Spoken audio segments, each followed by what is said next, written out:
السلام علیکم viewers, welcome back to my channel Khalil medicos. امید کرتے ہیں کہ آپ سب خیریت سے ہوں گے۔ ویورز، آج کی ہماری ویڈیو ہے گائنوسپورین ویجینل کریم کے بارے میں۔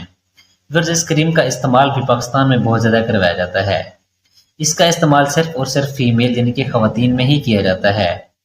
تو ویورز، آج کے اس ویڈیو میں میں آپ کو تفصیل سے بتاؤں گا کہ گائنوسپورین کریم کے یوزز یعنی کہ اس کے استعمالات اور اس کے فوائد کیا کیا ہیں اور کن کن مسائل میں اس کا استعمال کروایا جاتا ہے، اور سائیڈ ایفیکٹ یعنی کہ اس کے نقصانات کیا کیا ہو سکتے ہیں، اور ڈوزیج یعنی کہ کتنی مقدار میں اس کو استعمال کرنا چاہیے اور اس کا صحیح طریقہ کار کیا ہے، یہ ساری ڈیٹیل میں آپ کو آج کی ویڈیو میں دوں گا۔ لیکن اس سے پہلے آپ سے گزارش ہے، اگر آپ نے ہماری ویڈیو کو لائک نہیں کیا، ویڈیو کو لائک کر دیں۔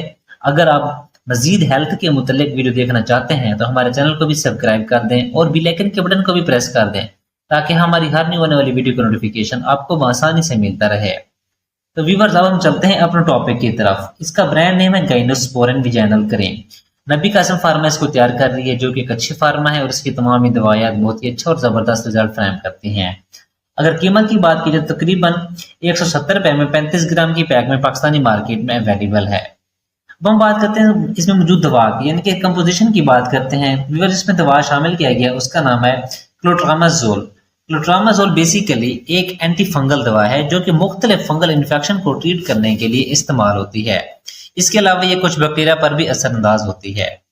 ویورز، اب ہم بات کرتے ہیں گائنوسپورین ویجینل کریم کے یوزز یعنی کہ اس کے استعمالات کیا کیا ہیں اور کن کن مسائل میں اس کا استعمال کروایا جاتا ہے۔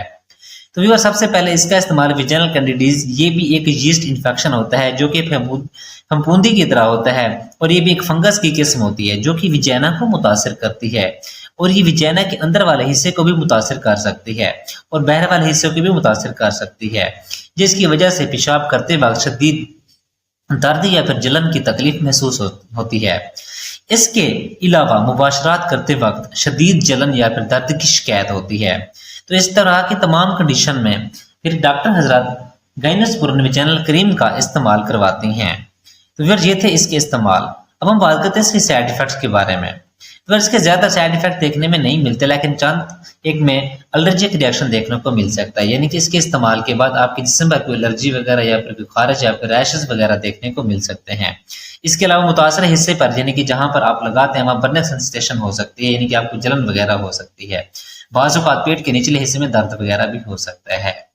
تو پھر یہ تھے اس کے سائیڈ ایفیکٹس۔ اب ہم بات کرتے ہیں اس کی ڈوزیج کے بارے میں کہ اس کو کتنی مقدار میں استعمال کرنا چاہیے اور اس کا صحیح طریقہ کار کیا ہے۔ تو ویورز، سب سے پہلے حاملہ خواتین جو کہ پہلا 3 ماہ کا جو دورانیہ ہوتا ہے اس میں اس کا استعمال نہیں کروایا جاتا، اور اس کے بعد یعنی کہ 3 ماہ کے بعد آپ اس کا استعمال کر سکتے ہیں، لیکن وہ بھی ڈاکٹر کے نسخے کے مطابق۔ اگر ڈاکٹر حضرات آپ کو پریسکرائب کرتے ہیں تو آپ استعمال کریں، نہیں تو اپنے اس کا استعمال نہیں کر سکتے خود سے۔ ویورز، اب ہم بات کرتے ہیں اس کے طریقہ کار کی یعنی کہ اس کو استعمال کیسے کرنا ہوتا ہے۔ تو ویورز، سب سے پہلے آپ نے کیا کرنا ہے کہ سب سے پہلے آپ نے ہاتھ دھو کر خشک کر لینے ہیں۔ اس کے بعد آپ نے ٹیوب کا ڈھکن کھول کر ڈھکن کی دوسری طرف بنی نوک سے ٹیوب کو یعنی کہ ٹیوب کی جو سیل ہے اس کو کھول لیں، اور اپلیکیٹر کے سرے سے ٹیوب کے سرے پر بنی چوڑی پر چڑھا لیں۔ اس کے بعد آپ نے کرنا یہ ہے کہ پلنجر کو باہر کی طرف کھینچ کر ٹیوب کو آہستہ آہستہ دباتے ہوئے اپلیکیٹر کو کریم سے مکمل طور پر بھر لیں، اور اپلیکیٹر کو گھما کر ٹیوب سے علیحدہ کر لیں اور ٹیوب پر دوبارہ ڈھکن لگا دیں۔ اس کے بعد آپ نے یہ کرنا ہے کہ اب اپلیکیٹر کو ویجینا کے اندر یعنی کہ جہاں تک ممکن ہو آپ اسے اندر داخل کریں، اور پلنجر کو دبا کر اپلیکیٹر میں موجود دوا کی مکمل مقدار کو آپ نے ویجینا کے اندر منتقل کرنا ہے۔ اس کے بعد آپ نے اپلیکیٹر کو باہر نکال لینا ہے۔ اس کے علاوہ آپ نے کچھ دیر کے لیے کمر کے بل یعنی کہ لیٹ کر دوا کا جذب ہونے کا آپ نے انتظار کرنا ہے۔ اگر آپ نے اپلیکیٹر کو دوبارہ استعمال کرنا ہے تو آپ اسے پہلے دھو کر اچھی طرح خشک کر لیں۔ ویورز، یہ تھے اس کا طریقہ استعمال، اور یہ ہے کہ اب ہم کتنے دن تک استعمال کرنا چاہیے۔ جو اس کے علاج کی جو عمومی مدت ہوتی ہے وہ ہے 1 سے یعنی کہ 2 ہفتے تک، یا پھر بیسٹ طریقہ یہی ہے کہ جس طرح آپ کو اپنے ڈاکٹر حضرات پریسکرائب کرتے ہیں آپ ان کے نسخے کے مطابق استعمال کریں۔ تو ویورز، یہ تھی ساری ڈیٹیل گائنوسپورین کریم کی۔ امید ہے کہ آپ لوگوں کو ہماری ویڈیو پسند آئی ہوگی۔ اگر آپ کا پھر بھی کوئی سوال ہے تو آپ کمنٹ سیکشن میں پوچھ سکتے ہیں، کیونکہ آپ کے سوالات کے جواب دینے پر ہمیں خوشی محسوس ہوتی ہے۔ تو ویورز، اب ہم ملتے ہیں اپنی نیکسٹ ویڈیو میں۔ اپنا خیال رکھیے گا۔ اللہ حافظ۔